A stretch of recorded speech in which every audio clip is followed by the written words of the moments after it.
Radio Martí. El mundo de la información para toda Cuba, las 24 horas del día. Radio Martí.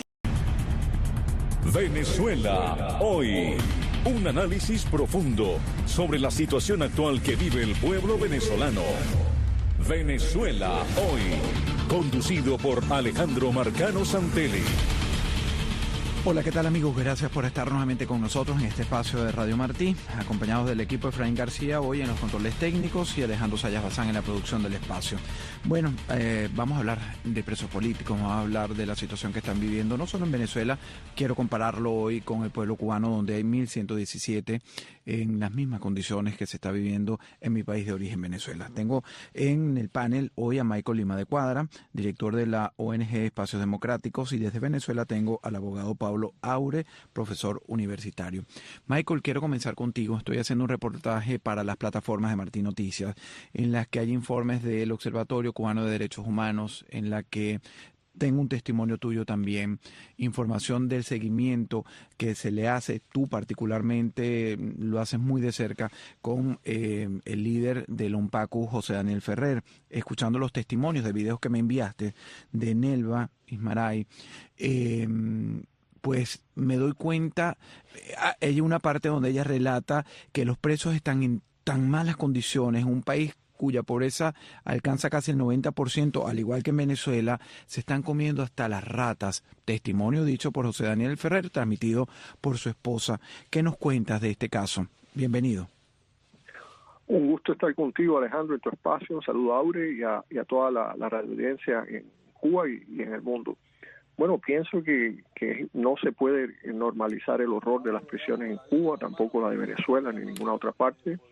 En el caso de Cuba, yo pienso que lo que está ocurriendo es el miedo que tiene la cúpula gobernante a las protestas populares. Y entonces esas condiciones tan horribles que describe José Daniel Ferrer en prisión y que ha narrado su esposa, Nelva Ortega, revelan esa política de terror. El régimen no tolera que la gente proteste, le teme al poder transformador de la protesta popular. Entonces quiere, a través del terror, forzar a los presos políticos como José Daniel Ferrer, el crimen reciente de Manuel de Jesús Guillén Esplugas, un crimen que conmovió al mundo. Son ejemplos de cómo a través de ese terror ellos no quieren que nunca nadie más vaya a la calle. No les ha salido en los últimos años, la protesta se ha mantenido viva. Entonces pienso que la brutalidad de ese presidio político, de ese exterminio que el Observatorio Cubano de Derechos Humanos plasma en su comunicado, tiene que ver con ese miedo de la cúpula gobernante a las protestas y a que los opositores se queden en Cuba y continúen luchando por la democracia en Cuba. Es un salvajismo generalizado en las prisiones, los aíslan, como el caso de Ferrer, un aislamiento extremo, golpizas, se vuelven locos. En Cuba hay 30 menores presos, 42, sé que hay 40 y pico en Venezuela también. Muchos hay presos políticos con problemas mentales, problemas de salud, y les niegan atención médica, los mantienen en condiciones de gulag. Bueno, estamos intentando llamar a Pablo Aure, me acaba de contestar Sayas, que no le caía, no hay electricidad como cosa rara en Venezuela. Pablo Aure se incorporará en algunos minutos, Dios mediante, pero sigo conversando con Michael Lima Cuadra. Esta descripción de lo que me haces, de lo que ocurre en Cuba, es muy parecido a Venezuela. ¿Cómo ves la situación también de los casi 2.000 presos políticos que se viven en Venezuela, donde también hay menores de edad? En Cuba hay, según las ONG, 30, en Venezuela quedan 64, han liberado algunos, pero estuvieron casi 200 apresados después de las protestas postelectorales del 28J. ¿Qué visión tienes de este tema? Al igual que en Cuba, el régimen de Venezuela actúa con gran impunidad. Yo he escuchado los testimonios de las madres en Venezuela. A esos muchachos les han sometido a electroshock, se vuelven locos en esas condiciones, encerrados en condenas absurdas de una cantidad de años con cargos de terrorismo. Imagínate salir a la calle a reclamar derechos, básicamente a apoyar a Edmundo González tras la elección que ganó la abrumadora mayoría del voto del pueblo venezolano, a rechazar la continuidad ilegítima de ese gobierno en el poder. Entonces Maduro se siente igual que el régimen cubano, se siente con impunidad, porque los dictadores saben que a nivel internacional las democracias duran hasta las próximas elecciones. Entonces ellos se ven impunes en el sentido de que son capaces de aguantar 4 años de un gobierno democrático en los Estados Unidos, esperando que el próximo cambie sus políticas. Por eso pienso que en la presión que se ejerce contra dictaduras como la de Cuba, como la de Venezuela, la de Nicaragua y la de otras en el mundo, hace falta una continuidad en la política exterior contra esas autocracias, presionando por la liberación de esos presos políticos. Eso no se puede normalizar ese horror bajo ninguna circunstancia. Y bueno, el régimen venezolano imita muchísimo el guión del régimen cubano, esos aislamientos que vemos, los menores presos que se vuelven locos, las condiciones inhumanas de alimentación, de atención médica, son muy del guión cubano, y se extiende también a los familiares que les prohíben hablar, les prohíben hacer denuncias, los amenazan. Entonces son patrones muy en común en ambas dictaduras. Así es, y ya está con nosotros en la línea telefónica desde Venezuela el abogado y profesor universitario Pablo Aure. Pablo, fíjate que estoy leyendo, estábamos conversando también está en el panel el director de la ONG Espacios Democráticos, el historiador Michael Lima Cuadra. Esta mañana leíamos una información que es aterradora, ¿no? Que ha saltado a los medios pues digitales, porque la prensa está controlada completamente, radio, televisión y la prensa escrita en Venezuela, de una muchacha, Mariana González, hablando de presos políticos, y en resumidas cuentas, la carta que le envía a su madre dice que prefiere morir que seguir así. Una joven, repito, de 16 años, apresada por el régimen de Maduro, fue detenida de manera arbitraria el 29 de julio en Naguanagua, en el estado Carabobo, de donde estás tú y de donde estás conversando con nosotros. Ella regresaba a su casa cuando fue interceptada por agentes del régimen, quienes la trasladaron al fuerte Paramacay, en la Brigada 41, donde fue sometida a torturas físicas y psicológicas. Qué horrible, como ciudadano libre, que una niña de 16 años que estaba en 5º año de high school, de bachillerato, para graduarse y comenzar sus estudios universitarios, tenga que vivir esto solo por pensar y querer una Venezuela libre. ¿Qué dice Pablo Aure? Sí, bueno, Alejandro, de verdad que esta situación es muy preocupante. Yo creo que en este momento las áreas de la psicología, las consultas psicológicas han aumentado bárbaramente. Inclusive los niveles de desesperación en jóvenes se debe mucho, que lo han llevado a tomar medidas extremas, como atentar contra su propia vida, por todo esto, estas cosas que estamos viviendo, la situación económica, la situación de la libertad de expresión, sus libertades, gente que no piensa que tiene un buen futuro. Por eso, hoy más que nunca, hace falta sembrar la esperanza en los jóvenes, en los muchachos. Eso es un tema que a mí me tiene demasiado preocupado. Yo siempre estoy en una onda de dictar charlas de prevención sobre el suicidio. Y hay muchos jóvenes, muchísimos jóvenes, que han aparecido muchachos o de personas que han atentado contra su vida. Y esto es una, sin lugar a dudas, es una de las causales que los motivan. ¿Qué te puedo decir? Te lo digo como papá o como docente.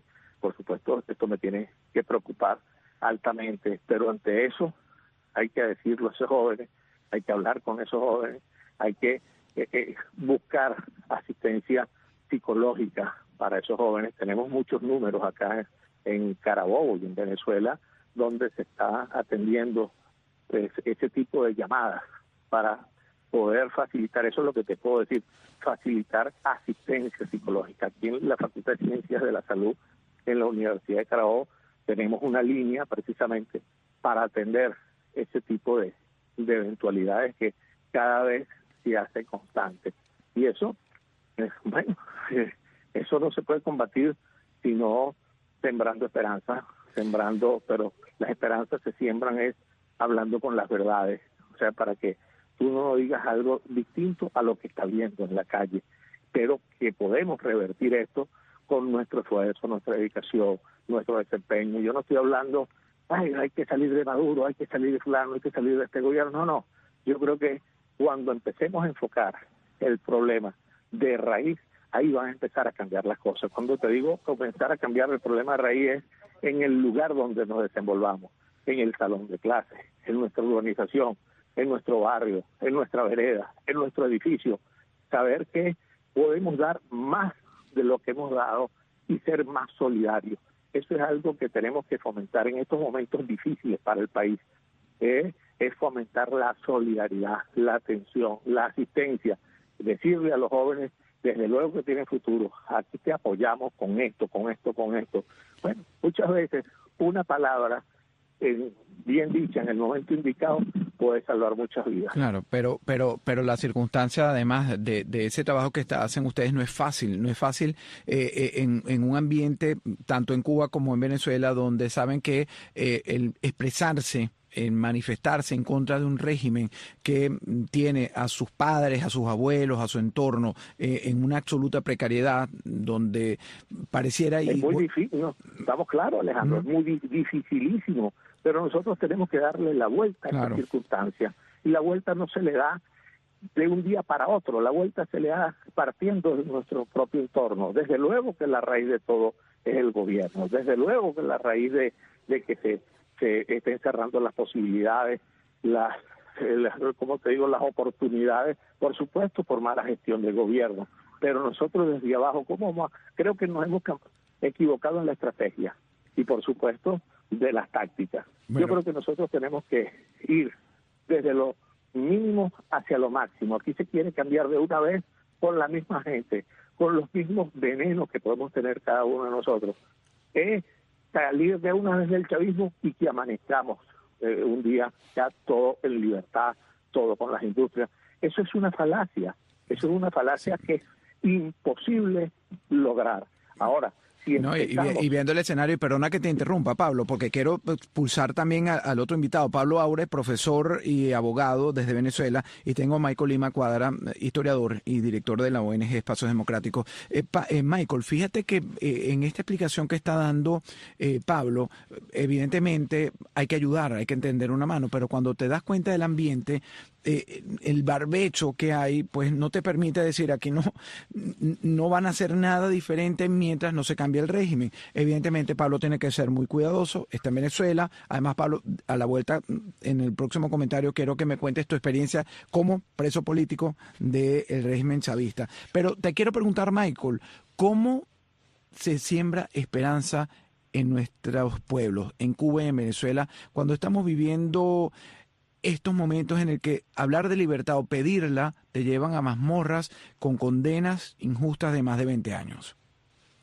Bueno, estoy de acuerdo con lo que decía Pablo Aure, que él mencionaba la importancia de atender a los presos y todo. Yo agregaría visibilizar, ¿no? Visibilizar es proteger quiénes son los presos políticos en Cuba, quiénes son los presos políticos en Venezuela, sus historias. Al final tenemos a jóvenes en Venezuela que lo que hicieron fue apoyar el resultado legítimo de una elección, la voluntad popular. En Cuba igual, jóvenes que salieron a la calle a pedir libertad. Es importante que ellos sepan que no están solos. Todo empieza con esa solidaridad internacional que tenemos que hacer nosotros. En el caso de nosotros, los defensores de derechos humanos, estamos fuera de Cuba. Caso del profesor Aure en Venezuela, hacer esa labor pero documentar es vital para que se conozcan las historias. Por primera vez en Cuba, un caso, un preso político, el de Manuel de Jesús, se empieza a internacionalizar. No había ocurrido antes. En Cuba hay muchos presos políticos de los que no se conoce. Es importante conocer sus vidas. José Daniel Ferrer es un hombre que entregó su vida a una causa humanitaria, a dar comidas y medicinas a los más necesitados, a los más vulnerables en Santiago de Cuba, a que el pueblo cubano tuviera el derecho a elegir democráticamente a su sistema de gobierno. Entonces hay que visibilizar sus historias a través de organizaciones, y la sociedad civil juega un rol importantísimo en eso. Todas las organizaciones, exiliados, gobiernos que tienen que visibilizar eso, o sea, hacerles sentir a ellos y a sus familias, ayudar, apoyar económicamente a sus familias que están solas emocionalmente. Eso es de gran importancia. También hay que combatir muchas narrativas. Los venezolanos enfrentan unas narrativas terribles, como eso de venderle a Estados Unidos que si le quitan las sanciones, de pronto no va a ir más venezolanos, no van a haber más venezolanos exiliados, migrantes, como hacen igual con Cuba, ¿no? Esas narrativas terribles que tenemos que romper, porque la esencia siempre es el sistema. Aunque nosotros hagamos la tarea de documentación de los presos políticos, la raíz del problema, el cáncer, es el sistema mismo, ¿no? Así mismo. Pablo, te preguntaba, lo había dicho previamente, que tú fuiste preso político. Fíjate que la esposa de José Daniel Ferrer, un caso que visibiliza muchísimo y constantemente Michael Lima, y que nos permite ver que así como las condiciones, recientemente fue golpeado un mes atrás, brutalmente, y en la descripción después de casi 2 años que no se veían, que no les permitían visitas familiares ni matrimoniales, pues lo que cuenta José Daniel Ferrer de las cárceles en Cuba es terrible, pero no es nada diferente a lo que ocurre en Venezuela. ¿En qué tiempo estuviste tú preso? Cuéntanos cómo es para tener un pulso a la audiencia, que orgánicamente de nuestro espacio es el cubano libre, al que se le impide información libre, mejor dicho, en Cuba. Ajá, les voy a decir algo. Yo estuve preso al comienzo de Chávez. Luego tuve persecuciones, no lograron detenerme, estuve escondido, estuve refugiado en la clandestinidad, y luego poco a poco, cuando pasan los eventos, uno vuelve a aparecer. Pero cuando yo estuve preso no se parece en nada a la situación actual. Cuando yo estuve preso, tú estabas en Globovisión. Globovisión utilizó esa bandera de la libertad, todo el mundo se enteró, hubo mucha presión, no solamente nacional, sino internacional. Todos los medios de comunicación estaban abocados a mi detención, mi injusta detención y mi injusto, por supuesto, juicio militar, porque yo fui juzgado por un juez militar. Me recluyeron en la cárcel de Ramo Verde, cuando eso es un centro para procesados militares exclusivamente en ese momento. Bueno, y estuve en una celda con unos desertores o con alguien que había sustraído armas no te puedo decir que fue un maltrato, por supuesto, fue un maltrato increíble, el solo hecho de detenerme, el solo hecho de allanar mi casa, el solo hecho de abrirme un juicio militar, pero es ni la sombra a lo que se está viviendo en este momento, ni la sombra. Aquí se recluye en un sitio donde ni siquiera hay una cama, no hay un colchón, tú tienes que proveer de todo, ni comida te dan prácticamente.